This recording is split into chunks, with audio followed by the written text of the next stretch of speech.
Welcome back, fight fans. We're back again for another one. Obviously, a shorter one this time. No card this weekend, or at least no UFC card this weekend. There are a couple of Canadian cards on the schedule. BFL, Unified. We're back, both of them this week. I mean, yeah, Canadian MMA fans rejoice. I'm happy about it. I'll be watching it. I believe it's Friday, Saturday. One of them's on Friday night, one's on Saturday night. I think that's how it's scheduled. Should have probably checked into that, but I didn't. I'll watch it either way, though.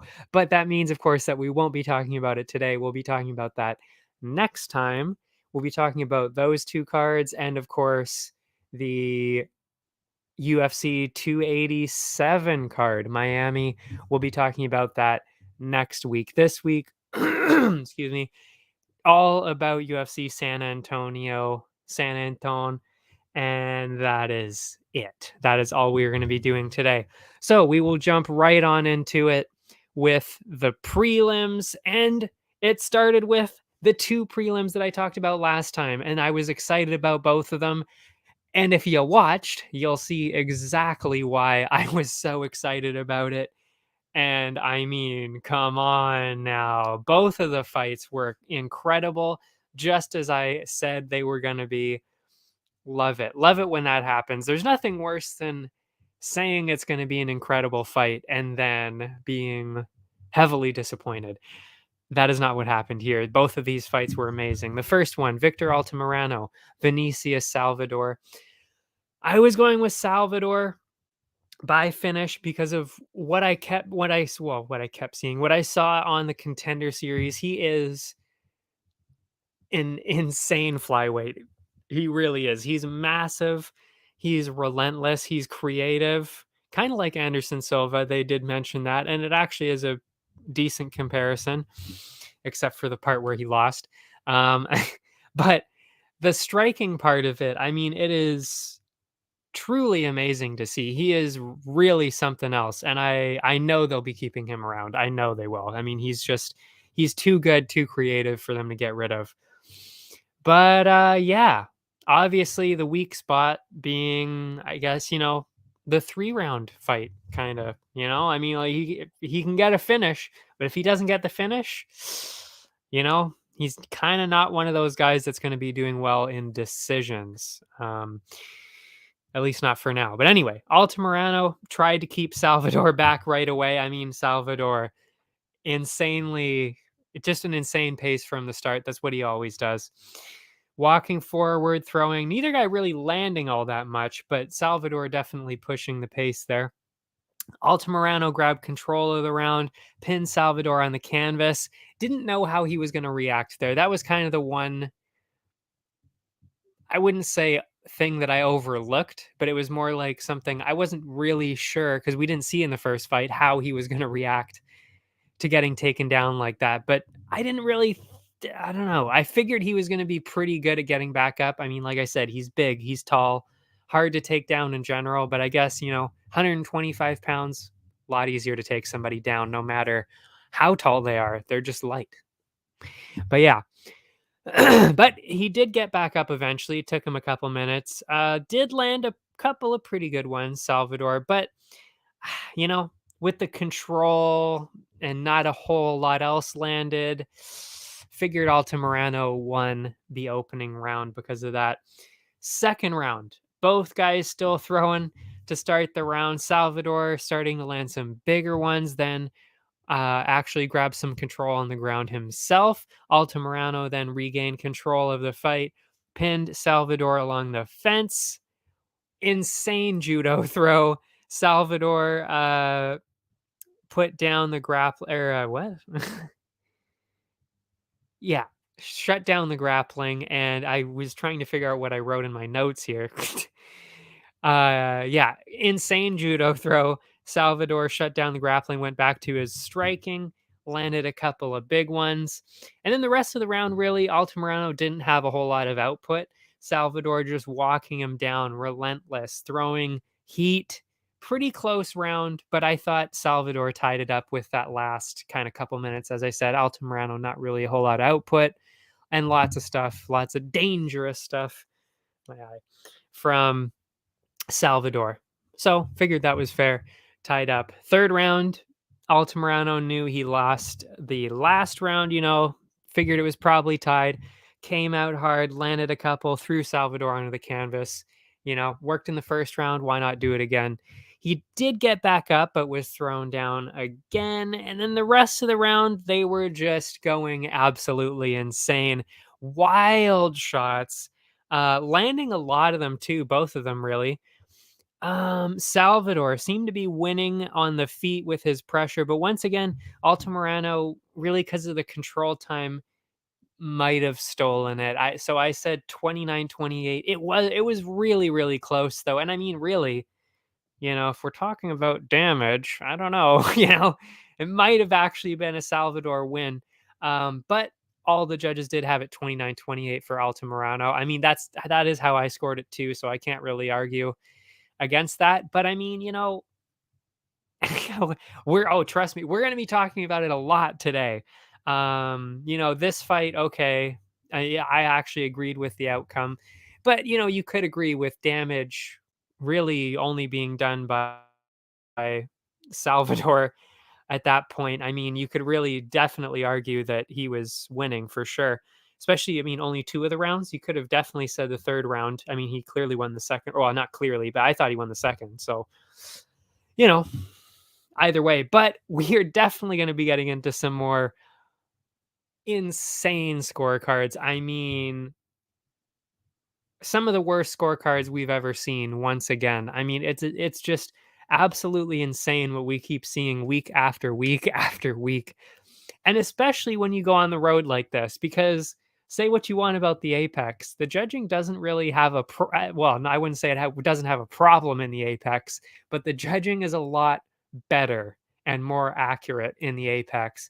And then when we start to leave, then we start to see all these judging problems again. And yeah, there were some pretty eye-opening ones to say the least on this card, and we will get into that. I mean, there's two ones that are just I mean, outrageous to say the least. Well, one of them especially, the main event, of course. But anyway, second fight. CJ Vergara, Daniel Lacerda, and Daniel Da Silva, I should say, is what I called him last time. Apparently, that's not what he's going by anymore. Okay.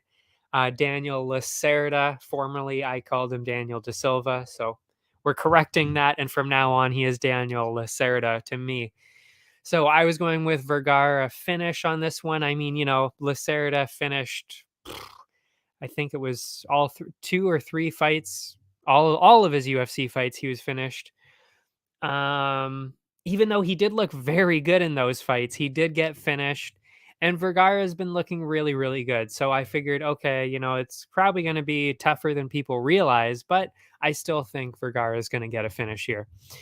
And I was right about that, but definitely didn't think it was going to be that insane. I mean, I knew it was going to be a good fight. It's why I talked about it last week, but I didn't think it was going to be this crazy. Truly one of the craziest fights I've ever seen. I loved it, loved every second of it. I mean, it's really what fights are about. This is why it's clearly without a doubt the best sport in the world. Like it's not even a doubt. And this is the exact perfect fight to show why. First round, both guys quick, crisp early, looking good early. Not really throwing a whole lot, but you could tell they were looking good. um, Lacerda seemed to be up early, landing some wild shots. Then the fight absolutely exploded. Lacerda landed a crazy wheel kick, dropped Vergara to the canvas, and I mean, really for the rest of the entire fight, it was just absolute chaos from there. I mean, really, the next 2 minutes, especially, absolute chaos and dominance from Lacerda. Vergara literally running around around the cage, trying to just get away from Lacerda. And I actually don't have a problem with that. A lot of people are saying, "Oh, he's running away." Oh, blah, blah, blah, blah. He's still defending himself. Keep that in mind. Like he doesn't he's not getting the shit kicked out of him, and he's not like full on like running in circles to the point where he literally can't do anything. Like no. He was running, but he was like, I'm just trying to get away, get back in position, and then Lacerda would catch up, land a couple more, then he'd run around again. I mean, that's understandable. So I don't have a problem with that. A lot of people did. I think just shut up and watch the fight at that point, seriously. Um, but yeah, anyway, somehow the ref let it keep going because I will say it was looking pretty bad at a couple of points there, and Vergara was still standing. No idea how that was happening. And then he locked in a nasty sub attempt. Somehow Vergara got out of it after getting lit up for 2 minutes straight and then getting stuck in a sub. Lacerda started to slow down a little bit, allowed Vergara to actually land a couple himself. But the rest of the round, still Lacerda. I mean, it was definitely a 10-8. That's a 10-8 if I've ever seen it for sure. Guaranteed 10-8 round for Lacerda there. And just insane round to see. Yeah, definitely worried about that one because again, but I did say even though as I was watching it though, I will say even as I was watching it, I was like, this is pretty bad, but I gotta say, Vergara still has a pretty good chance at winning this fight. I mean, because we've seen it before from Lacerda. So I was kind of like, yeah, this looks pretty bad, but second round, I would be worried if I was Lacerda, and that's exactly what we saw. Again, I didn't think it was going to be this again. Like, I mean, I see bits and pieces of it coming, but not to play out as spectacular as it did. I mean, it was truly incredible to watch. Vergara then came back, new man, swinging bombs, landing some good shots. Lacerda dropped him back with a spinning elbow.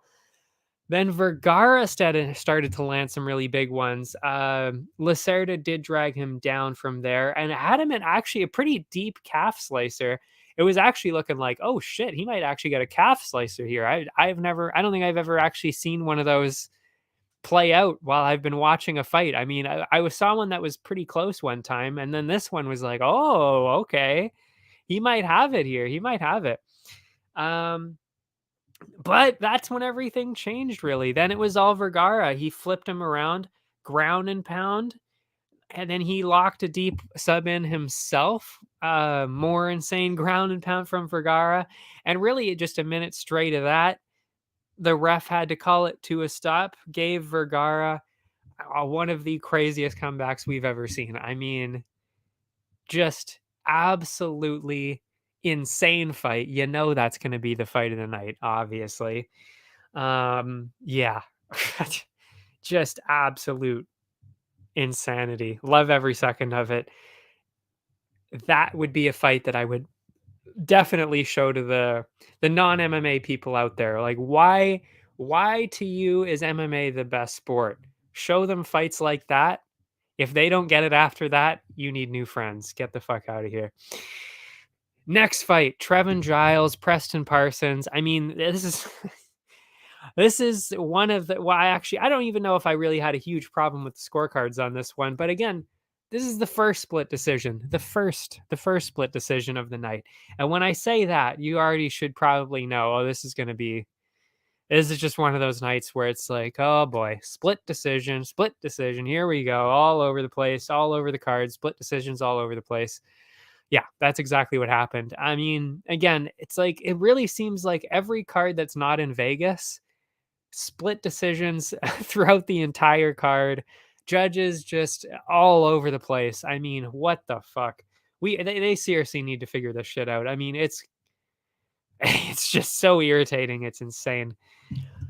Okay, so Trevin Giles, Preston Parsons. Parsons came in heavy with some clinching. You know what? I guess I'll keep going with it because there were a lot of decisions on this card, I will say, and it did get a little dry for a couple of these fights. This was kind of one of them. So maybe I'll try and get through it a little farther. I thought Parsons won the first round. I mean, uh, especially with the grappling. I mean, he's relentless with the grappling.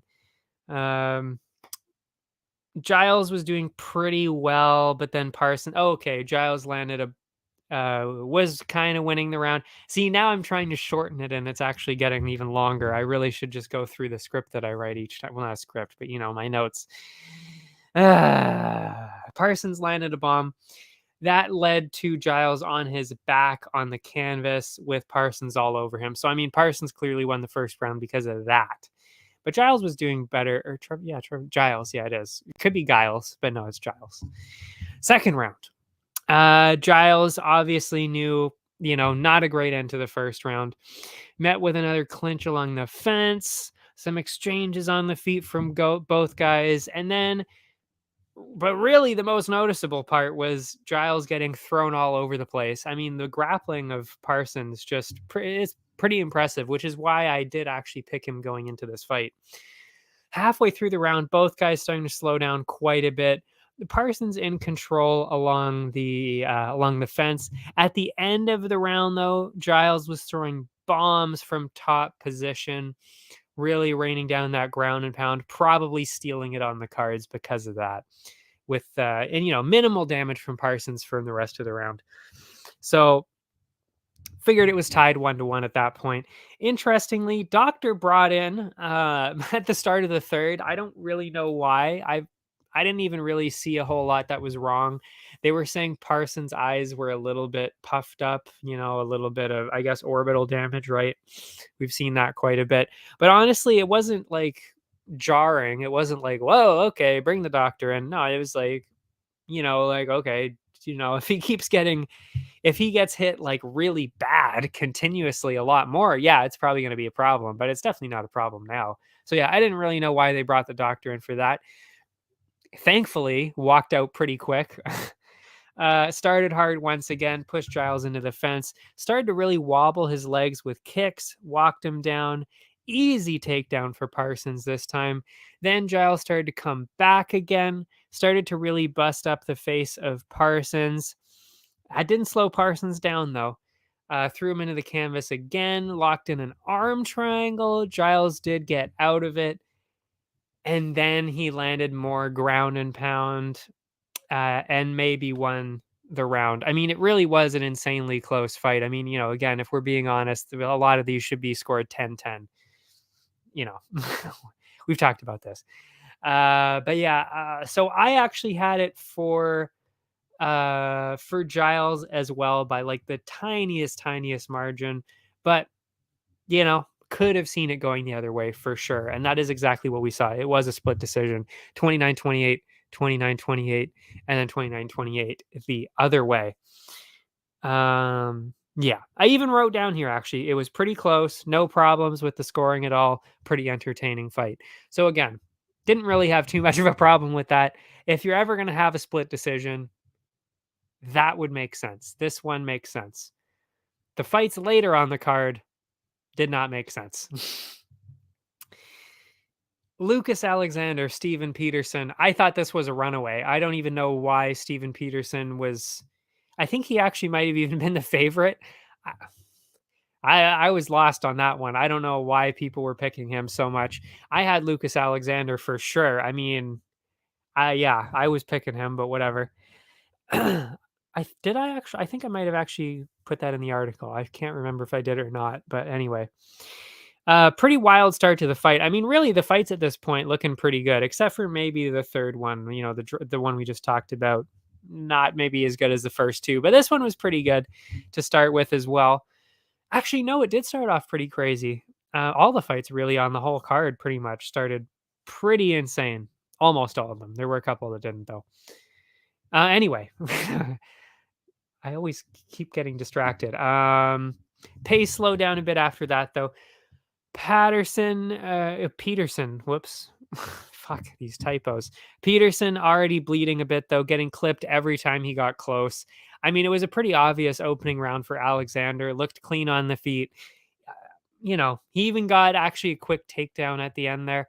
It really wasn't all that close. And like I said, I didn't think it was going to be all that close on the feet. Wasn't really sure why it was really all that close in the odds. Alexander continuing to look good on the feet early in the second. Peterson almost got a takedown after a spinning shot from Alex. Sound familiar? Shevchenko, Grasso? No. Then a nasty kick from Alexander, and Peterson really couldn't even walk properly after that. Really should have. I think he actually. I was going to say he should have really kept that going in the next round too. I think he did though. Alexander looking amazing on the feet. Seriously, not giving Peterson anything. Another obvious round. So 2 rounds up pretty clearly. Third round, Alexander throwing heavy kicks, keeping Pedersen. Now I'm thinking Elias Pedersen. Fuck. Now I'm thinking hockey. The Canucks. Or yeah, is it Elias Pedersen? No. Oh my goodness. Wow, I'm going to get crucified by the Canucks people now. Pedersen, anyway. Anyway, Peterson in this case. Wow. Heavy kicks. Peterson obviously not trying to get too close. I mean, he actually should have gotten closer. Then that saves you from the kicks. But yeah, really getting torn up by those kicks. Finally, Peterson started to grapple, and I even said here, I don't really know why he didn't try to do that earlier. He was clearly losing on the feet in every exchange. It wasn't even close. So I thought he was going to clinch up, at least go for the grappling. I mean, maybe if you don't get it going, okay, but at least try a few times around. He wasn't really doing that at all until the third. Had him wrapped up along the fence, but was actually thrown off and ended up having Alexander on top of him.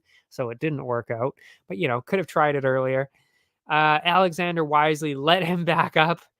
Again, you're winning on the feet. Why even entertain the thought of fighting on the ground? Smart, because we've seen people get fucked over by this recently. And I've even said it on here. Get up. If you're winning the fight on the feet, don't even try playing on the ground. Get up. Alexander did let him back up. Almost tripling the total output of Peterson, by the way. Then to really cap it off, he dropped Peterson on his back, really wobbled him as the fight was closing, almost got the finish. I mean, like I said, completely one-sided, was not even close. Didn't even, I mean, that was one of my really obvious ones, I thought, on paper. And I think the only reason I didn't really heavily emphasize it to you guys is because it was like, well, I mean, Alexander's fairly new, and I keep getting screwed with that. I mean, I just got screwed with it with Vinicius Salvador.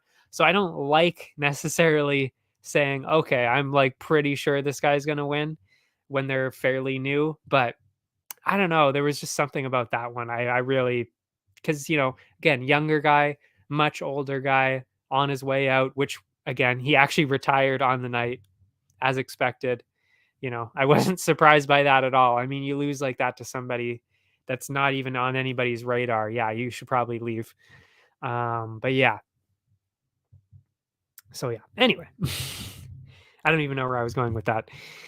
Then we had the main card, Tucker Lutz and Daniel Pineda. I had Lutz by finish, and I can't remember if we had actually talked about this card last time, because of course this was, I don't think I did. No, I must not have, because yeah, of course the Manel Cop and Alex Perez fight was canceled. Horrible. I mean, what a horrible, oh man, alert that was when they said that during the broadcast. I was like, no. This was the best fight, the second best fight. This was the second best fight on the card. and maybe even the best fight on the card compared to the main event. I mean, because I knew it was going to be one-sided in the main event, and I said that last time. So, I mean, yeah, I knew it was going to be a fairly decent, entertaining fight. But with Cop and Perez, I mean, flyweights like that, elite flyweights, you never know what's going to happen because they're so explosive and high energy. It's just insane to watch those fights, especially when they're that good. So I actually thought that might have been better than the main event. So the fact that that was canceled, oh, disappointing. That was really disappointing. So instead, we had Tucker Lutz, Daniel Pineda on the main card. And yeah, I don't think that that was originally on the main card, so I probably wouldn't have talked about it. But again, I do make picks for every single fight. My pick was Tucker Lutz by finish, and a lot of people did have him. I mean, he was a pretty significant favorite. I will say though, again, this was actually one of those ones where it was like, yeah, of course I picked, yeah, I did the research and picked. I ended up picking Lutz, but I gotta say, the reason I didn't bring it up is because it was like, like we don't know a whole lot about Lutz. Pineda, hasn't looked that bad. So it's kind of like I don't really know entirely which way to go with this. It's just that Lutz looked just slightly better on paper. So I wasn't really all that surprised by what happened, but yeah, that would be why I didn't talk about that going into it for sure. And if I'm not mistaken, I don't think there's any way I would have put that in the parlay. I don't think I did anyway. Did I? I don't think so. Maybe I did. I can't remember. Fuck. I actually should write that down in this script so I don't have to remember back because my memory is terrible. But anyway, so that was the opening fight to the main card. Not as wild of a start as the other ones. The bigger guy, Lutz, winning in the clinch along the fence, starting to put his striking together, kind of lighting Pineda up, forcing him to start clinching. Less than reversed him, regained control. Then huge moment by Pineda, dropped Lutz on his back. Pineda landed a couple more big ones to close the round and probably stole it on the cards. But it was pretty close up until that moment, though. I mean, I think Lutz was definitely winning the first few minutes of the round. Second round, wild start to the round. Lutz landing big, Pineda countering even bigger. They started to let loose. Then Lutz shut it down with some grappling. Pineda reversed him along the fence. Then landed an absolutely insane knee, dropped Lutz to his knees. Pineda used that position to lock in a sub, get the dominant spot on top, then locked in another deep submission attempt, made him tap, and pretty impressive performance really by such a big underdog. Because he was actually a fairly decent underdog in that one. Yeah, second round submission. Amazing. Amazing. Then it was, is that right? Is that his name? Albert Duraev? Is that really his first name? Albert? That doesn't sound, maybe it's just because I always only say Duraev. Is it really Albert? And then Chidi and Jokuani. And this is kind of one of those ones where it was like, you hear the scorecards being read out and it's like, I don't know about that one, but okay. I think the results were correct though, but the actual person who won, but questionable cards for sure. Slow start from both guys again.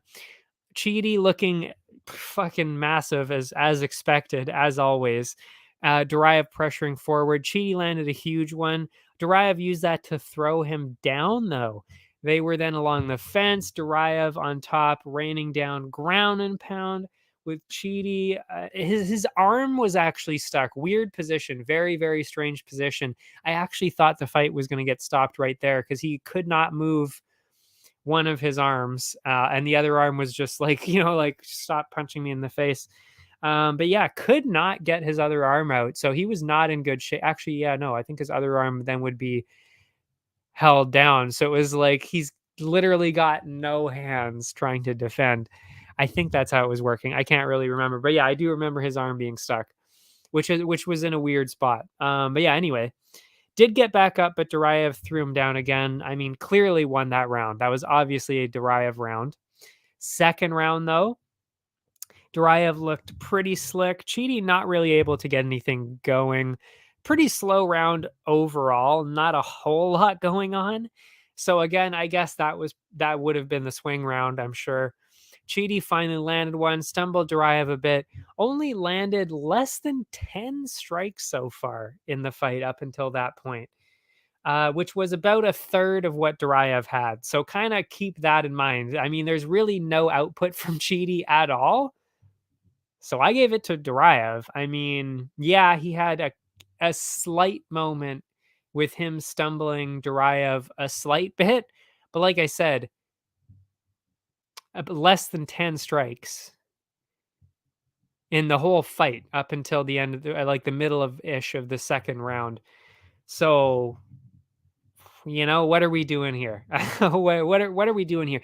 And then, like I said, Duraev 3 times as many at that point. And I realize obviously that that's a huge part to do with the first round because he had his arm stuck and then he was landing a lot. Okay, fair enough. But the second round, I mean, like I said, Duraev landing a little bit more and Chidi basically had no output whatsoever. So I think that felt like a fairly clear 10-9 once again for Duraev because there's really, like I said, there's not really a whole lot of output from Chidi. So how do you win around when you don't really do anything? I don't know, but one of the judges thought he did, and that's where we get into the weird scorecards. Unless he thought he won the first round, but I don't think any of them thought he won the first round. I mean, I could be wrong about that, but who knows?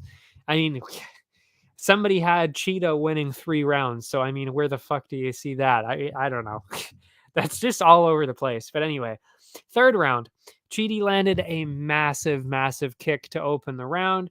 Duraev played it off like it was nothing. I mean, I don't know how he really does have a chin, even though he was just smoked by Buckley in the last fight. I just really does have a chin. I mean, this is crazy. Chidi's a big guy, like huge, huge middleweight. Pushed Chidi into the fence, working hard for a takedown. Chidi really just throwing one strike at a time. I don't really know what was going on with Chidi. Did not look like the Chidi that we saw in the other 3 fights or so. I think it was 3 fights. Not like that Chidi at all. I don't know what was going on. Maybe just an off night. I'm not really sure. Maybe it's the style. Maybe it was that whole arm getting stuck in and then getting pounded a little bit too hard. I don't know. I don't know what was going on, but he did look a little bit off. Actually, really off compared to what we saw before. Because I mean, that's why I picked him so clearly. Because it was like this guy's so much better than Duraev. It's insane, and he's way more powerful. So yeah, I was a little confused. It was a little surprising to see Chidi not really throw a whole lot. Because like I said, it wasn't even that Duraev was just like way better. It's like Chidi's just not throwing anything. He like I said, less than 10 strikes, and you're almost on the second round. That says a lot. That's crazy. That's crazy low numbers. But yeah, starting to land a bit more in the third round. Still not really threatening Duraev that much. Chidi, I said actually Chidi probably did win that round, just looking the slightest bit more dangerous. So I gave him the round, but I mean, you could have even given that round to Duraev. But yeah, seemed like a fairly clear 29-28 Duraev. I mean, could I have seen a 30-27? Maybe. I wouldn't have been that upset about it. But 29-28 for Chidi, like I said, I don't know how you win around by not really throwing anything. That seemed a little bit strange. I don't really agree with that. So yeah, this was a weird split because it ended up being 29-28, 29-28, and then 29-28 in the other direction. So yeah, that was one of the weirder ones. And well, I would say that was the first like kind of weird one of the night. Because I actually, when they said Chidi, I was like, oh, my pick might have actually, we might actually be winning this one. Oh shit. And yeah, no, rightfully did not win that one. I mean, even the Giles Parsons ones, I mean, it wasn't questionable. It was just like, okay, split, here we go. And then that was the second split. And then guess what? We had a second split decision in a row with Macy Barber and Andrea Lee. What the fuck? I mean, why does it have to be Macy Barber a second time? We already talked about Macy Barber. This was like, I think this was like a year and a half ago. Actually, I don't even remember when we talked. It actually probably was. I think it was actually when I first started doing this, which was about a year and a half ago now. Um, and and I said that was probably the worst decision I've ever seen, and it was at the time. That was Macy Barber and Miranda Maverick. We talked about it then. And guess what? Now she's in another absolutely trash decision that went the opposite, that went in her favor again. And it's kind of like, okay, when you see it once, it's kind of like, oh, that's bad. But when you see it for the same person twice in, what is it? I think that's like 2 and 3 fights, or 2 and 4 fights, maybe at worst, at the best. I mean, at best. It's like, really? Now you're like, this is your thing now. Like, this is what you're known for, winning absolutely garbage split decisions that you should not have won. I mean, it's crazy. And I hate it because it's like, I like her as a person. I think she's cool. I think she's nice. I think she does good things. I think she's actually fairly talented. But then she wins these absolutely trash decisions that she has no business winning. And it's like, what happened? Like, what? Like, really? Like, ah, man, you know, fuck. And yeah, I don't know. We'll go through it though. Slow start from both women early. Okay, oh, and my pick, of course, was Lee in this case. Well, I shouldn't even say of course, because Barber was actually a pretty significant favorite in this, like minus 250 or minus 300. I stuck my neck out, Andrea Lee here. I thought she was better, and she fucking won the fight. So I mean, I don't know how you could disagree with that. I was right. I picked the winning fighter in Andrea Lee.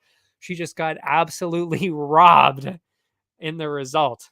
So I mean, that's the worst feeling, when you know you're the smartest person, when you know you got it right, and she still loses. But anyway, I digress. Now, Barber started to get going first, countering pretty well, landing a couple of good ones. Lee then made the first move, driving Barber straight into the ground. Weirdly, Lee did get stuck in a kind of bizarre spot with her on top, and her arm stuck in Barber's legs.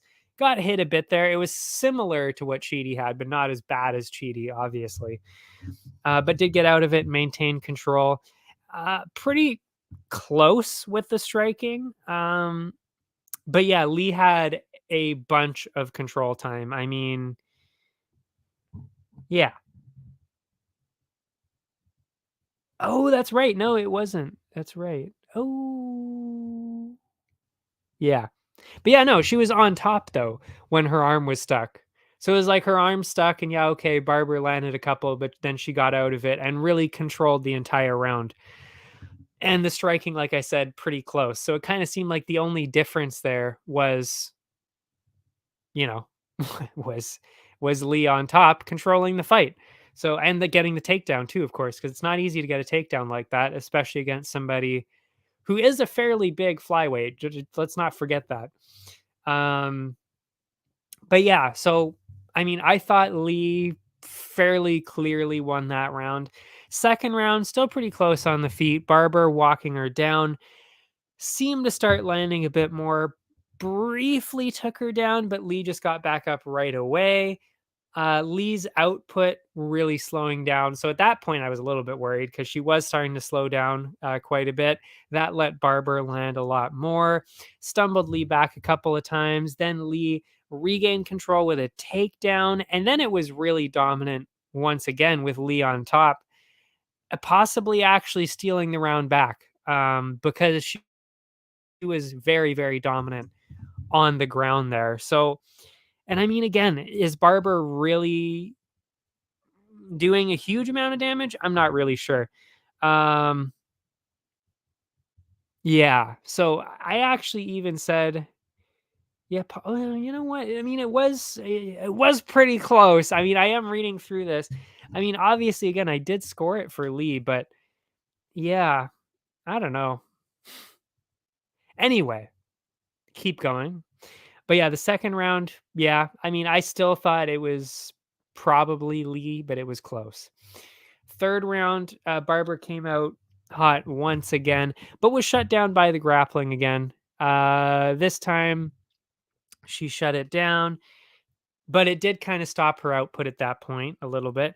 Barber then started to slow down, or slowly started to regain control, landing a bit more, getting her own takedown.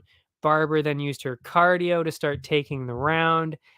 But then again, she was dragged down again with Lee on top. And that may have been a Barber round, but it maybe, but it was another very, very close one. So I had, like I said, I had it 29-28 Lee. And when I was watching it, that seemed like the pretty obvious way to go. But I mean, of course, as I'm reading it back, I will admit, yeah, it definitely seems a lot closer than I originally thought. But of course, again, I'm reading abridged notes that are only, 20 different lines. That's it.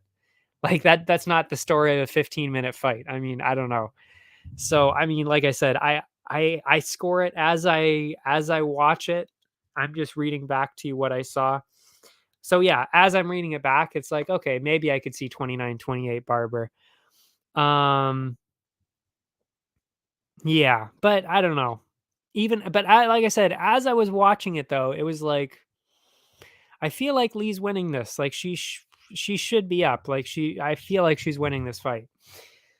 But anyway, the where it gets truly insane though is when the scorecards are read out, because then it was 29-28 Barber, 29-28 Lee, and it was like, okay.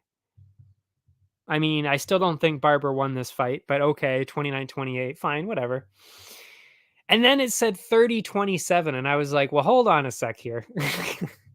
Hold the fucking phone. Ain't nobody getting a 30-27 in here. There's no fucking way. Um, I just don't really see how you could have scored at 30-27 for anybody. Um, definitely not for Barber, because she definitely lost one of those rounds at least. And then they said 30-27 Barber, and it was like, wow. Wow, she did it again. Wow. Yeah, no. But I mean, like, if it was 29-28, I still would have said, I don't like it. I still think Lee won it.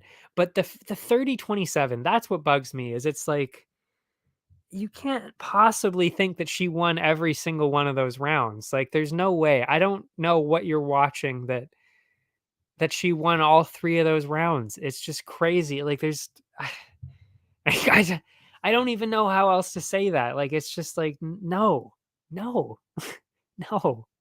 Definitely did not win all three rounds. I don't know. I just cannot wait until we get to a point where we don't even talk about this. Like, I want to get to a point, to be honest, where it's like, when we see any split decision, it's a big story. Like, where any split decision that we ever see, it's like, whoa, there was a split decision? That never happens. Or whoa, they scored it that way? That's fucking insane. That never happens anymore. I mean, that's the point that I want to get to, but my God, are we far away from that? I mean, it's literally every single card. And this card, I mean, there were 3 or 4 different fights where it was like, I don't even know what the judges are watching anymore. It is absolutely batshit crazy that it's still happening like this. After I've been talking about it for a year and a half, and I've only been watching the sport for like what, like 2-3 years now. I mean, it's absolutely insane that even I've been talking about it for this long. Like, come on, like, let's get this shit fixed. It's crazy, crazy. Oh man. Anyway, after that, Nate the fucking train, Nate Landwehr. Oh my god, Nate finish. That's what I had going into it. I didn't think this was going to be even close, really. I mean, I thought, okay, maybe he's durable enough that he could get to the third round, maybe the final bell. But yeah, no, I figured Nate the train would run away with this, just steamroll through him. But yeah, and he did. I liked him going into this. I fucking love Nate Landwehr now. He is one of my favorite fighters now because of this fight, his interviews all the time, and then the interview he had on the MMA Hour. I love this guy. I gave him a follow too. I mean, he's just so funny. He reminds me a lot of well, actually, I don't know about Chael, but he's got that where and everything that he says you want to listen to. You want to listen to every single word that comes out of his mouth because it's just hysterical. In like, I mean, it's some of it's stupid, but it's stupid in the best way possible. That's what I love to do too. I say stupid things all the time, and I love it. I prefer to say dumb things all the time. And yeah, Landwehr, I mean, just I love this guy. It like really is actually like an old school wrestler. I did like what Ariel said about that. He really is kind of like a wrestler that's just you don't know what he's going to say next, but you know it's going to be good. And you know it's going to promote the hell out of something, whatever it is. I mean, it's just amazing. Amazing. Golf clap for that. I mean, it's just crazy. But yeah, Lingo pushed him forward early, stumbled Landwehr a few times actually. But then in classic Nate the Train style, that woke him up a bit, started to land a bit too. Was already a bit busted open though. I mean, but he loves that kind of thing, he loves it. Then he started to slow down again, allowed Lingo to go off a bit. As the round was closing though, then Landwehr really started to land clean, wobbled Lingo a bit. Hard to tell who got the opening round, I will say. Probably Lingo though because of the extra activity. I mean, yeah, Landwehr gets hit a lot. We know that. It's entertaining. It lost him the round there, probably. The second round, Landwehr looked clean to open the round, pressured forward. They were both landing about the same, but Landwehr was the one walking forward this time, and that is what he normally does. So when he started doing that again, got back into it, got ahead. Finally, a big shot landed. Landwehr got a big kick, then actually took Lingo down, started to overwhelm him from there. Even locked in a deep submission attempt, actually made, and then, oh yeah, and then made him tap out of nowhere. I mean, Nate submission, I didn't see it coming really. A lot of people had those tickets. I saw that on the MMA Hour too. I don't know why there were so many people going for Nate Landwehr's submission. I'm not really sure how I missed that going into it because I usually see those prop bets like, oh, okay, that's a good prop bet. I didn't really see that in this one. I don't know what they saw that I missed, but yeah, amazing. And anyway, regardless of how he got the finish, incredible. And then the post-fight interview after, look at that bicep. I mean, I love that line. And then of course the Evil Knievel line at Elvis line. I mean, just that is peak entertainment right there. You gotta love Nate Landwehr. Oh man, love it. Love him, love it. I love everything about it. I really wish that every UFC fighter was like that. I really want that, or at least more of them. Like we got to see at least, you know, like at least a third of them, or like at least in every other fight on the card or something. You got a personality like that. I mean, it just livens up the whole thing. That's why I don't understand why people don't do that a lot more. It's sports is the entertainment business. It's all about entertainment. You got to make it entertaining. Co-main, Holly Holm, Yana Santos. In the article, I did say, listen, I said this for Barber too. If you want, the smart money is technically to bet on the underdog in these cases because it's that close. You never know. and I should have won the Lee one. Let me just remind people of that. We should have won that one. This one, I will say I was, and I even wrote that in there, I was definitely a little more confident that Holm was going to win, for sure. Like, this was definitely, well, I mean, I even made the picks. I said I picked Holly Holm, and I said I picked Andrea Lee, but I said, if you're trying to just play the numbers, you bet the underdog in both. But who did I like to win? It was Holly Holm. Because, just so much more experienced, so much more well-rounded, and that's exactly what we saw. I mean, I will be honest though, I did not see it being this dominant. I did not see it being this dominant at all. I really didn't. Yeah, just complete shutout by Holly Holm. Lots of clinch work. Again, no surprise at all. Dead even. Maybe Yana edging ahead by pressuring forward in the first round, but then Holm likely stole it in the final minute of that round, landed some combos and a takedown. And that's what I said about the experience. And that is exactly why going into this, like I said, I was favoring Holly Holm. It's because of that exact kind of reasoning right there. Second round. So she definitely won the first, I would say. Second round, kept that momentum going, controlling the action, then dragging Yana down again, looking for a sub. Yana just completely overwhelmed. I mean, just it was not even really close at this point. Holm dominating on the ground completely, ground and pound for a minute straight. Didn't get the finish. May have gotten a 10-8 though. That's how I saw it. I mean, it was looking like, okay, the ref could have called it, maybe. I mean, you're not going to get, crazy beat up, but yeah, 10-8 seemed reasonable. Third round, close on the feet, then Holm dragged her down again, dominating her again, really looking for her first submission win. She really, really wanted that submission win. I don't know if she's ever going to get it. I kind of hope she does for her sake, but I think this might have been her best chance, and she didn't quite get it. And yeah, even more dominant, if that was even possible, than the last round. So this one was probably a 10-8.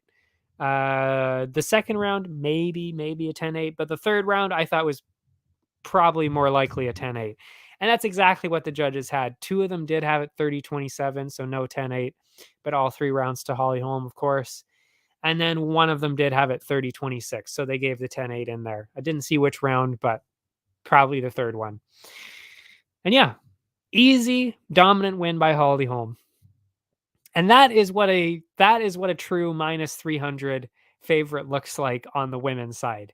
Those are real numbers. Like, that is deserved. It was the other ones that you see all the time where it's like minus 250, minus 300, and it's like they're fighting a lot of the same people, and it's like it's pretty close. You don't really know, and yet the odds makers are really pushing it in that direction. And then the underdog wins quite often, and we saw that with Andrea Lee. She did kind of win that fight, and she was the fairly significant underdog. And like I said, we see that all the time on these cards with the underdog women cashing in quite a bit. Because yeah, I really do think they're kind of putting the odds they're just doing it wrong. And then people are kind of misreading them, and they're maybe not doing their research into the women as much. But yeah, if you really watch the women and do the research, a lot of these betting lines are pretty outrageous, really, when you look at them. And that Barbara Lee one was outrageous. I mean, as we saw, if it's a split decision like that, nobody should be minus 250, minus 300. That's no. Should not, no. You're just putting the betting lines wrong at that point. But anyway, then we had the main event. Corey Sandhagen, Chito Vera. This went down literally exactly how I said it was going to. No surprises whatsoever. I really don't, and it's what I was kind of saying. I don't really know why Sandhagen wasn't a much bigger favorite. I mean, I guess it was the hype of Cheeto, but I mean, you got to realize who he was fighting. Like, yeah, he knocked out Cruz. Like, okay. Like, he's a smaller guy. He's, like, he's older. He doesn't really do a whole lot. Like, he moves a lot, but he's not, like, he's not really a danger, and he's not really as difficult as a puzzle anymore for people to figure out. So it's kind of like I wasn't really surprised. I mean, I actually picked Vera to get a knockout there. But yeah, and it's like, okay. And then Font, I mean, Font was doing pretty well. He was winning a lot of those rounds, and then he got hit like once, maybe twice in each round, and then just lost it because of that. Like, he got rocked, and then it was like, okay, well, he lost that round because of that, but he's got the output. But then, like, and we've seen in Sandhagen's fights, he never gets hit like that. Even Jan didn't hit him like that. So if Piotr Jan can't hit you like that, somebody like Chito Vera is not going to hit you like that. Vera is just not quick enough or skilled enough or fight IQ, like boxing IQ wise. He's not like that. He doesn't, that's just not who he is. So it was kind of weird for me to see that the odds were like, I mean, they were favoring Sandhagen, but to see them that close, I was kind of like, I don't know. I feel like there's a lot of room on Sandhagen here. And we saw that. I mean, it really wasn't really close at all, really, at any point. Yeah, and we'll go through it, and then we'll go through these laughable scorecards. Sandhagen pushed the pace. Well, laughable scorecard. One card in particular. Sandhagen pushed the pace a little more early, landing some pretty slick combos. I mean, no surprises. Walked Chito down. As expected, being very active while Chito wasn't doing anything. I said that was going to happen, and we've seen it in every single one of his fights. We know that. They even said it on the broadcast. We knew he was going to do that. And then Sandhagen switched it up, going for some grappling, took Vera down, landed some heavy shots, and just absolutely obliterating him. I mean, to me, it was actually even at the point where I was like, this could be a 10-8 round. Like, this is not even close. It's really could have been a 10-8 round. That's how I saw it. That's how one-sided it was. Where even I'm saying that might be a 10-8. But yeah, and I was kind of thinking it at the time, but I didn't really fully think it, like fully digest it and realize it until Corey pointed it out too. Because I was even thinking, why is Vera, like, I mean, I get that, okay, Corey's really good and he's keeping Vera down, but it doesn't even seem like Vera's trying to get up, and he wasn't really doing a whole lot. So it was kind of like he's kind of just laying on the ground getting hit. So I don't know. I thought I was being kind of crazy. And then Corey pointed it out too. And even he said, I don't like, even when he was fighting, he was kind of thinking to himself, and I think he didn't say it out loud, but he was thinking to himself, what is this guy doing? Like, it just didn't make any sense. It was like, why are you not trying? You're not even trying to get up. Like, you're just kind of there on the ground and you're not doing anything. Like, I'm just confused. So, I mean, I guess as a viewer, like I said, I was kind of thinking the same thing. This is kind of weird. And yeah, when he pointed out like that, then it was even more obvious. Like, yeah, what was he doing? Why did he not get up? I don't know, like an energy conservation thing. That's what the coaches said too for Corey. They told him that after, like, oh, it's probably energy conservation because he thinks he's going to finish you later in the fight. And I mean, okay, but you're getting absolutely ruined to the point where, like I said, I thought it was a 10-8.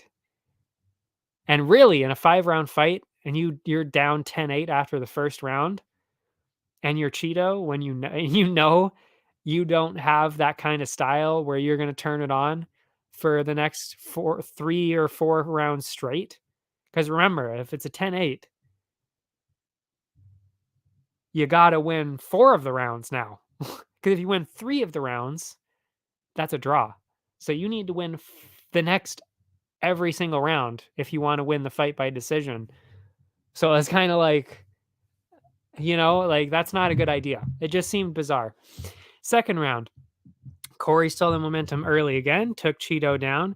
A minute in, and Vera was stuck on the bottom again, getting absolutely dominated. And then really 3 minutes into the second round, Cheeto finally got back up, did nothing. Clearly lost that round too. So, I mean, it was a pretty obvious 2 rounds up for Corey, possibly, possibly being a 2017 at this point, because it would have been a 10-8 the first round, 10-9 the second round. It could have been. It wasn't on any of the cards, but it could have been.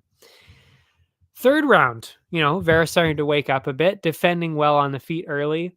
Oh, this is when I realized the grappling thing too. This was where it was more obvious to me watching it, because he actually did start to shut down all the grappling in the third, fourth, and fifth round.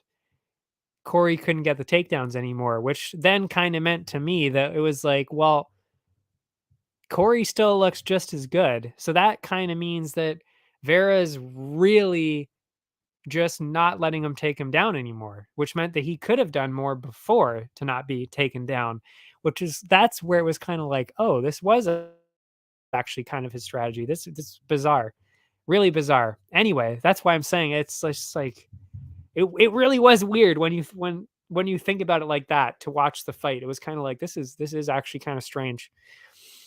Anyway, Vera started to wake up a bit more. Third round again, as I said.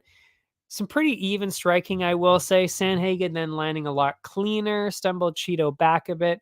Pretty even round, but I did favor Corey, like I said, because he did stumble him back. This one was a pretty, a fairly close round, but I definitely thought he was 3 rounds up for sure. And then fourth round, I mean, Corey didn't wait this time at all.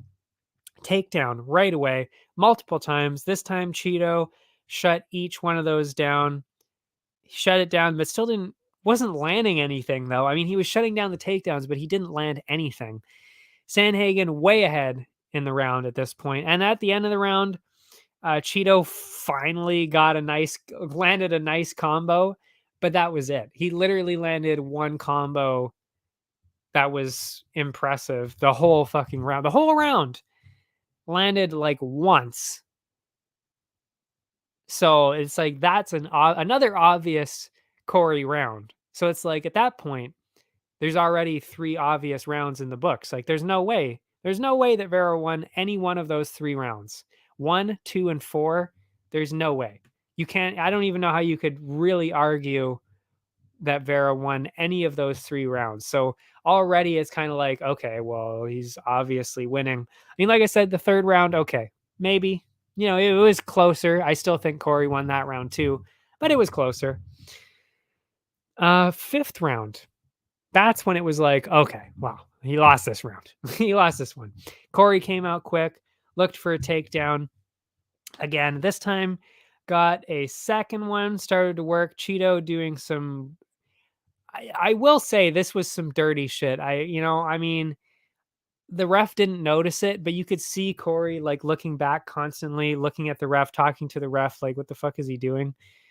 And even I saw it, to the point where I was kind of like, are you serious that he's getting away with this shit? It was kind of annoying, actually. Complaining of fingers and gloves. And then there was a pretty blatant illegal up kick too. Like, it was like obviously illegal up kick. So, and it was like, really? The ref didn't see the huge fucking up kick that was when Corey was on his knees? Like, that's blatantly illegal. That's not even close. And you could kind of even see, actually, I even pointed it out to the person that was watching it with me. I was like, you can actually even see he has his fingers in Corey's gloves. He was trying to get it off. Like, he was like, get your fucking hands out. It was like, like, he was doing it. It was pretty obvious. And it was like, really? We're not calling any of this now? That's some dirty shit. And then, like I said, blatantly illegal up kick too. And then Cheeto got back up. Still getting overwhelmed with the output and movement, though. But then it was where he stole the round. Then it was like, okay, he actually is winning the round. Huge, massive elbow in the clinch from Cheeto. Late flurry, probably won the last round. Yeah. But yeah, pretty convincing win, though, as expected. Like, I mean, even wrote it down here. As expected, I didn't doubt that at all. I mean, I even said last week, I thought it was pretty clear Sandhagen was going to win. I scored at 49-46. Could have maybe seen a 50-45, but I thought a 49-46 was pretty reasonable. And I mean, if we're being honest, maybe a 48-47, because I did say round 3 was it was kind of close. But yeah, no, like nothing other than that though. Even 50-45, I think, I don't know about that. I kind of think Cheeto won the last round, but hey, that's okay though. 49-40. This is what the judges had though, and that's where it all falls apart. 50-45. Okay, I thought Cheeto won the last round, but okay. 49-46 for Sanhagen. Okay. That's what it should be. Okay. And then 48-47 for Cheeto. And that was just like, excuse me? Actually, I mean, because we know it's going to be a split decision because, Buffer reads the judges' names out. So it's like, okay, well, I hear a judge's name. This is going to be a split decision. And as soon as I heard the name, as soon as I heard a name for this one, I was like, oh, you got to be shitting me. There's no fucking way. I said it right away. I was like, there is no fucking way that you can make this a split decision. There is absolutely no way. I mean, this is such a clear, obvious win for Corey Sandhagen that it was like, I don't even know. I it's just so baffling to say that that Vera won it. It was like, what? What are you saying right now? Did you just say that? 48-47 for Cheeto? You're out of your fucking mind. Yeah. And I mean, we won't go into, I mean, we're done now, so I won't go into the absolute insanity of the fact that that guy was even judging it. It's just like, uh, it's just crazy. I mean, we talk about this every single week, and it just keeps happening. And this was actually one of the worst cards I've ever seen for sure. I mean, we can talk for days about Patty's card, fuck, like really, like all three guys gave it to Patty over Jared Gooden. I mean, that's got to be one of the biggest robberies in UFC history for sure. I mean, that's just absolutely insane, insane that three judges saw that like that. I mean, was it three or two? I can't remember if it was a split or not. Now that's just crazy. But this, I mean, what? What? Like, it's definitely one of the worst scorecards I've ever seen, for sure. It's, yeah, no. Like, if you scored it that way, really, you should probably not judge ever again. Definitely, you need to be put through some courses to prove that you actually know how to judge MMA. And again, I don't really know what the process is. I've heard it a couple, like I've heard some people talk about like, oh yeah, it's a decent process, blah blah blah blah blah. But it's like, what? I just don't understand because it's like, how do you get it that wrong? I don't understand. I do not understand how you could get it that wrong. To me, if I'm certifying somebody to actually judge fights, I would say they have to watch at least 100 fights, and I'm serious, at least 100 fights, score them all, score them, and we have, like we need like clear fights, like okay, like this fight should be scored this way. Pick 100 fights like that. And we can add in different new fights over the years as, the sport grows and maybe the rules change, whatever, and then get them to score it. And they have to get at least out of 100 fights, you would hope they would get at least 80 or 90 that would be right, because scoring fights is so simple most of the time. Like, it's so clear, like, okay, this is going to be a 39, I mean, this is going to be a 30-27, this is going to be 29-28, this is going to be whatever, you know, like, you should have to score at least, and I mean bare minimum 80%, if not 90%, because it really is that easy. Or, maybe lower the numbers and you throw a bunch of really, really close ones in there too, because obviously you need to have some close ones in there. Like the Macy Barber fight, either one of her fights that's garbage at this point. Like, you want to have close ones in there too. And then of course you should also emphasize 10-10 does exist. You can hand out a 10-10 if you can't tell. And that is how it should be done. That is all you have to do. Like it's crazy to me that it's like that is if you did that, that's how driving tests work, people. Like I think it's actually what's insane is it might actually be easier. Yeah, no. I don't even know where I was gonna go with that, but it's like they actually are. They're making it easier to. Oh man, I can't even say that. I was gonna say they're making it easier to get a driver's license, but I don't know if what would be easier. Either way, they do it in driving test. Like you get a certain number of questions wrong, or in this case, you get a certain number of judgments wrong. Go back and try it again because you're not good at it. If you don't get 80 out of 100 fights, that's it. Or 90 out of 100, whatever we decide. You can't judge. You have to go through the course again to figure out why you're getting these so abhorrently wrong. And that's it. I just don't understand why I don't know, like I said, I don't know what the process is, but it's clearly not that. Because if you had that, you would never see scorecards like this. It would just wouldn't happen because they would know, especially the 10-10 thing. If you knew you could score 10-10, we would see it. We never see a 10-10. And either way, even if you're not scoring a 10-10, you definitely wouldn't see scorecards like that. Like a fucking 3 rounds to 2 in the opposite direction of a pretty obviously one-sided fight.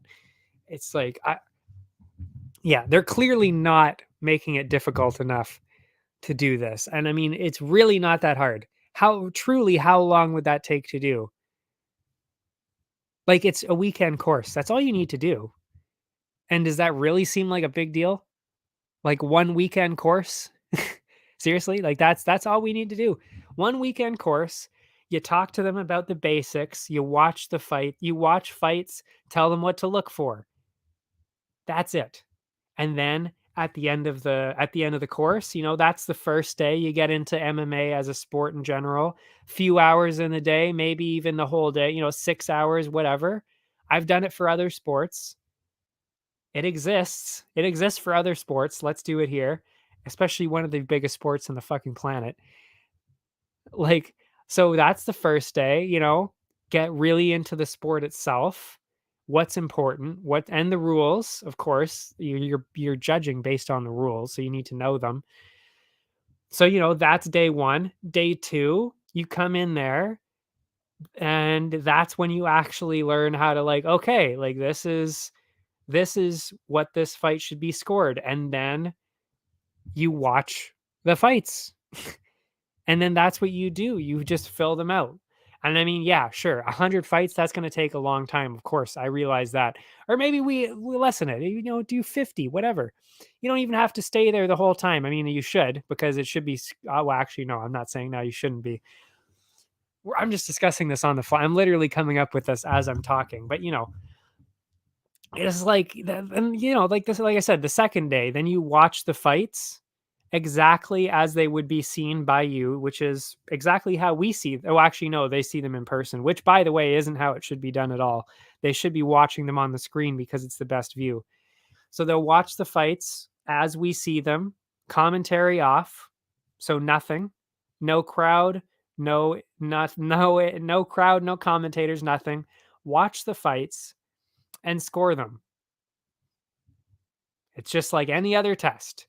And then you hand your scorecards in, you hand them in as you would in the fight, round after round. You hand them, sign it, blah, blah, blah, go through the whole process. And then you'll be scored based on the scores that you give. You get a certain percentage, you pass. You get a lower percentage than that, you fail. You got to take it again. And then that's it. That's it. Then you've got an actual coach or an actual judge that knows what they're watching. We know they know what they're watching because we've seen them do it. And then there you go. You got your judge certification, go off to judge. And then what needs to happen is when we see scorecards like this where it's so blatantly wrong that it's a topic of conversation for thousands of people online.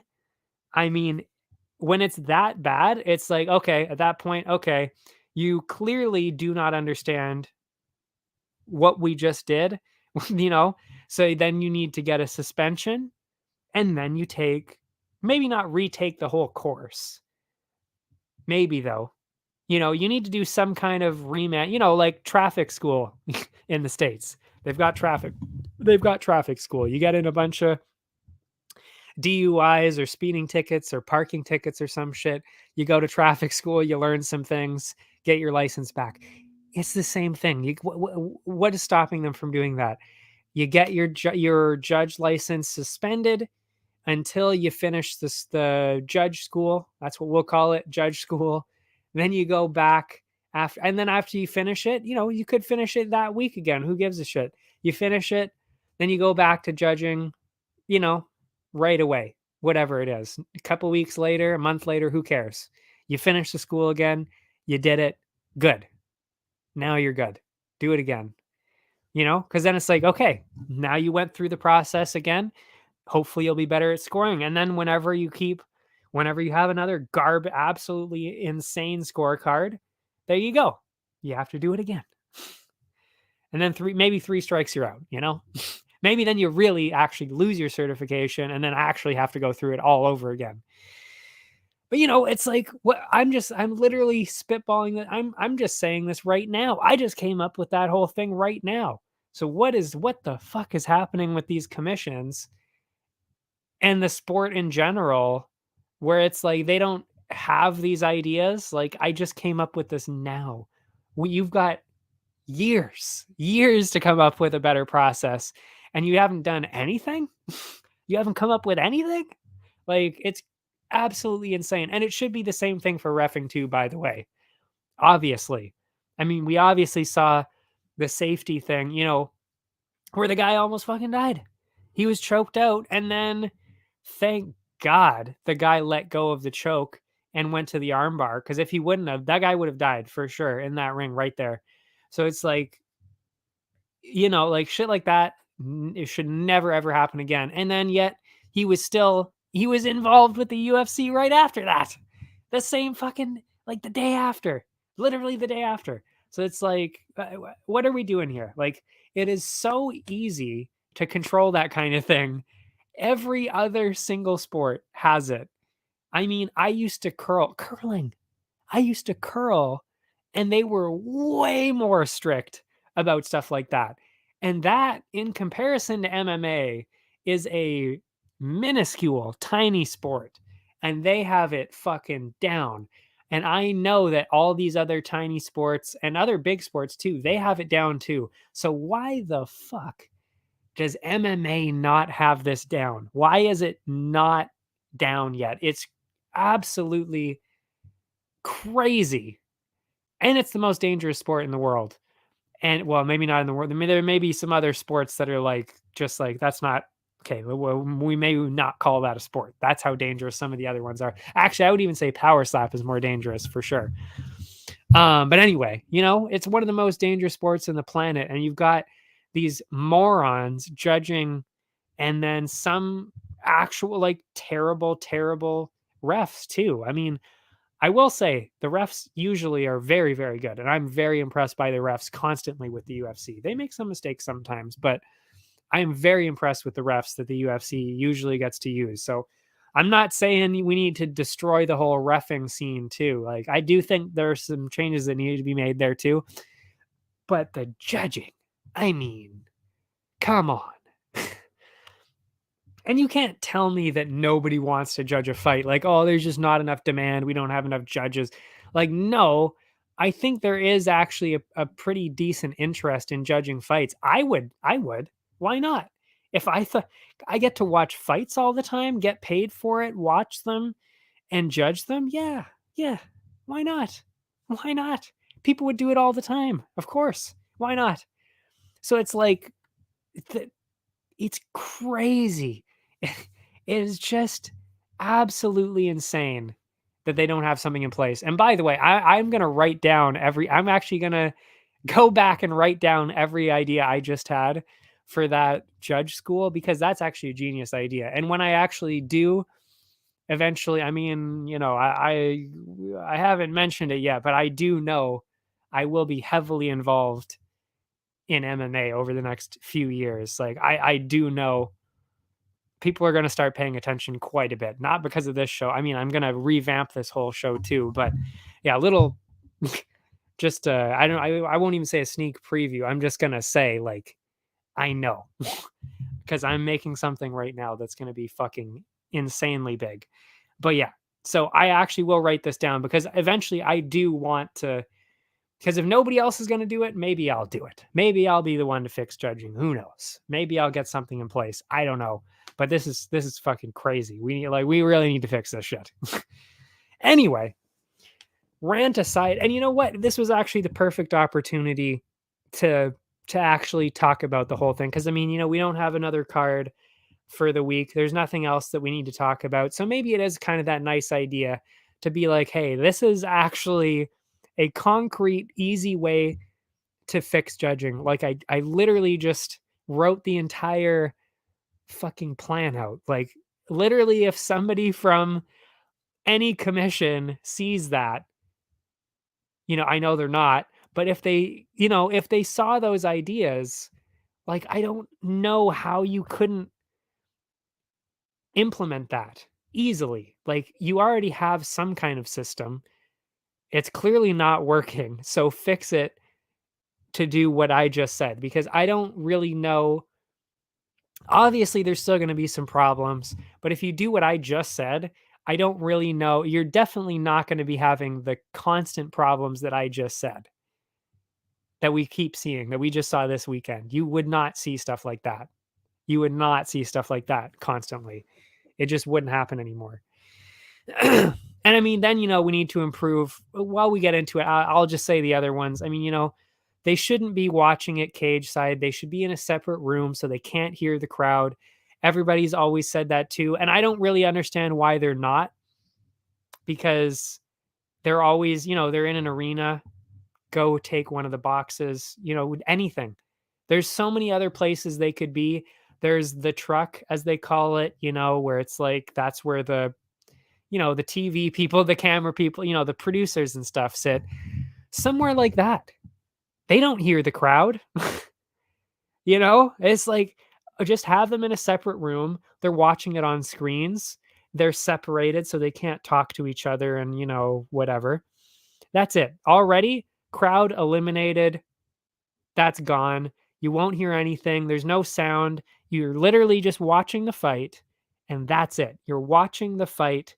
No sound, nothing. You're just watching the fight and scoring it. That is it. Even if you did that, you would eliminate a lot of the terrible scorecards. Then you do what I said to get the certification in the first place. That's another huge part of it. And then if you really, really wanted to absolutely just get rid of terrible, terrible split decisions and the wrong people winning, you would have 5. You would have 5 judges. A lot of sports do that. In fact, if you look at almost all of the Olympic events that are scored, they don't have 3. They have either 5 judges or they have more than 5 judges, and then they get rid of the highest score and the lowest score. And you could easily do that as well. If let's even just compare it to this one. We had, what did we have again? 50-45 for Sanhagen, 49-46 for Sanhagen, 47-48, I guess, if for Sanhagen, if you say it like that, but it'd be 48-47 for Vera. So if you were going to do that, and let's say we added in 2 more reasonable scores, so let's say it was a 49-46 again for Sanhagen, because that seemed to be the consensus online, so you probably would have had more people say that, and maybe you would have had a 48-47 for Sanhagen. So then that would leave us with 50-45, 49-46, 49-46, 48-47, and then one guy said Cheeto. So automatically, you get rid of the top one and the lowest one. Still got 3. So you get rid of that would get rid of Vera. You'd get rid of the Vera win right there, and you'd get rid of the 50-45. It knocks off the top and the bottom. That's it. So already you've gotten rid of the 2 extreme scores, and you're left with the 3 middle scores, the ones that are the most reasonable. Which leaves you with 49-46, 49-46, and 48-47 for Sanhagen. Unanimous decision. He wins. Problem solved. And listen, and if you would have had 2 crazy people, because let me tell you there, if we had 2 crazy people, and we would have ended up with, 50-45, 49-46, 49-46 a second time, I should say. And then we had 2 lunatics who voted 48-47, 48-47 for Cheeto. So normally that would be, a 3-2 split, still a split. You get rid of it though, you get rid of it though. You get rid of the top one, 50-45, gone. One of the 48-47s for Cheeto, gone. You still have a split decision, but, 2 out of the 3 of them, good. And that's with 2 absolute lunatics, which, by the way, I don't think you would ever have had that. With 5 people, I don't think 2 of those people would have scored it for Cheeto. And that's the difference. That's the difference, is that if this would have been with 5 judges, I don't think there's any way that 2 of them would have had it for Cheeto, which would have meant that you would have had 3 in the middle for Sanhagen, which would have meant a unanimous decision. But either way, even if you don't do the lowest high, even if you don't cut off the bottom, the most extreme scores, even if you don't do that, the fact that you have 5 people makes it another split decision. It would be a 3-2 split, or it would be a 4-1 split. Okay. You still got the right person winning. The problem, though, is that a lot of the times when we see this, and we saw this in the Barber fight, and that's where that comes in, then you've got a 2-1 the wrong way, because now you don't have enough judges. I mean, yeah, sure, there's a chance you could have had 3 people see it for Barber and 2 see it for for Lee. That could always happen. Of course, there's always the chance that that happens. But when you do it with everything in combination with what I just said, remember, it's not one of these things. We're not doing one of these things. We're combining all of them to fix judging as a whole to give it the best chance to succeed. And that is why when you do all of those things, and by the way, did I even mention touching the scoring system? Did I even mention changing the rules at all? I didn't say that at all. I don't mind it. I truly don't mind how the rules work. People just they don't know what they're watching, and they don't know how to score things properly. Evidenced exactly by the lack of 10-10s. We should see 10-10s a lot. There are a lot of close rounds. Those are 10-10s. But anyway, so it's like when you combine every single one of those things, I don't really see how you could have a constant problem like this. It just wouldn't happen anymore. And that's exactly why you see it done in the Olympics, because we don't really see that anymore. I mean, think about it. When was the last time that you really were watching the Olympics in a judged sport, which almost all of them are, not all of them, but a lot of them are, about half of them, I would say. More so in the winter ones, to be fair. But, gymnastics, all of that. How often do you see where it's like, oh, that they shouldn't have won? It was completely scored completely wrong. There's a huge scandal going on. Oh my God, blah, blah, blah, blah. You just don't see it anymore, because that's what they did. They made sure that you're not judging your own country, for one, which is another important thing. And they're also getting rid of the top and the most extreme scores, the top and bottom ones. They're getting rid of the most extreme ones, and they have enough judges that it gets rid of all the insane bullshit, so that you're only left with the best scores, the most accurate average scores. That's what the Olympics does. And now you don't really hear about that anymore. They used to, figure skating especially. You don't really hear about that anymore now. It's just that simple. Like they put the system in place and now it works. And also open scoring. You could also do the other huge thing that you could very easily do to stop a lot of it is open scoring too. That would be another part, but that's kind of optional. I mean, I like open scoring. I do understand why it's not really used. I understand it. You know, I'm on the fence about that one. It's 50-50, but everything else though, yeah, that's how it should be done. And like I said, I will write it down because maybe, like I said, maybe I am the one. Maybe I am the one to fix MMA judging. I don't know. But yeah, I mean, like I just came up with all this just now. I mean, some of it I had already come up with before. And I talked about it a year and a half ago. And a lot of the things I said back then were the same because they haven't changed. I mean, it's like there's still the most obvious ways to fix it. And it's like now it's like, yeah, I don't know. I don't even know where I was going with that. I'm just done. We're done talking about this now. We're done talking about this now. But yeah, nice conversation. I will write it down and hopefully I can influence it someday to fix it because it's so obvious and the changes are so small because you don't even have to like it doesn't require a huge amount of money to be spent. What am I saying? Like there's already a coaching certificate, I mean a judging certification course. You just have to change it so that it works better. And then you got, you know, the process after that might be a little harder to implement because you need to have a review board to review these scorecards, you know, once they're being challenged, and you should be able to challenge scorecards a little bit more. So you know, you have to have a review process. So I get that. They already do have a review process though. But yeah, so you already got that process in place. And then I mean moving them to a different fucking room. How hard is that? Pretty fucking easy. That's it. Like that's it. Like that's another switch. Easy, extremely easy to make.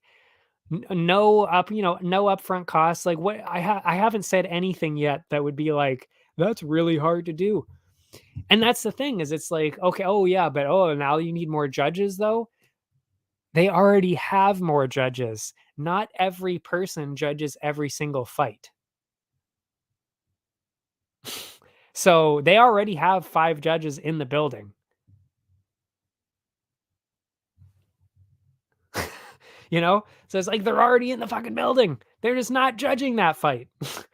And I get that. It's like, okay, you know, they don't want them to judge throughout the entire day. It's a lot. You know, you don't want to keep staring at it and staring at it. It's a lot. I get it.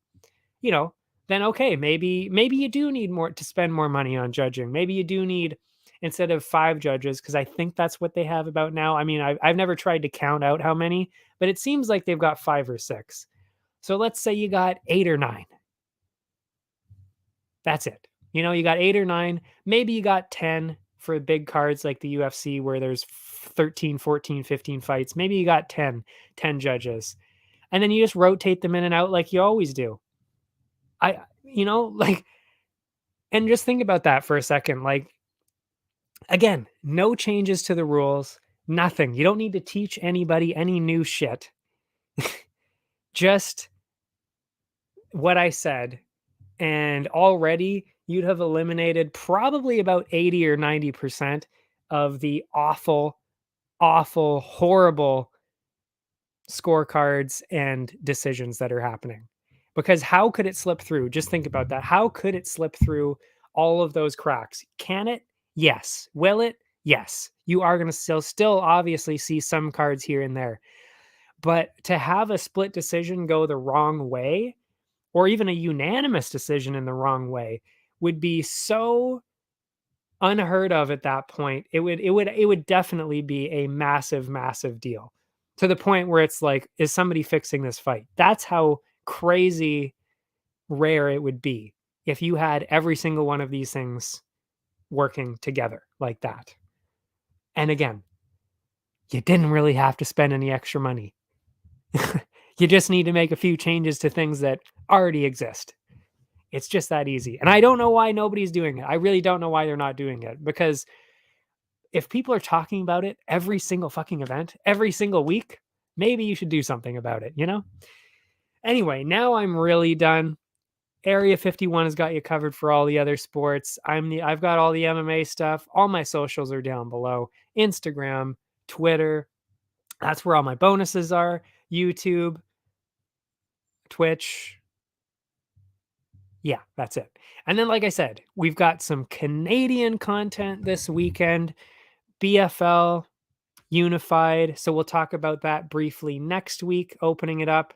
And then we'll be talking about the pay per view after that, UFC 287 in Miami. And it is going to be amazing. Really, really good looking card. I was more impressed by the London one, I think, but it's a pretty solid card that we're going to be seeing. I mean, Chris Curtis is back. Love Chris Curtis. I've actually talked to him before. Super nice guy. Awesome guy. So we got him back. Kelvin Gastelum. That's actually a great fight. I think Chris Curtis is going to get it.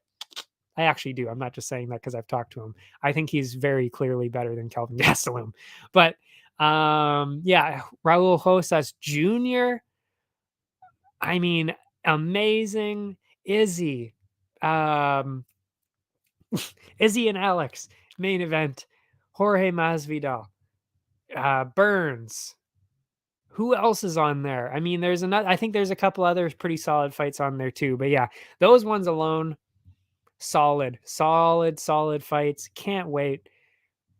I'm excited to watch that one. I really am. And the Miami crowd, I really do think they're going to be really good. Really good.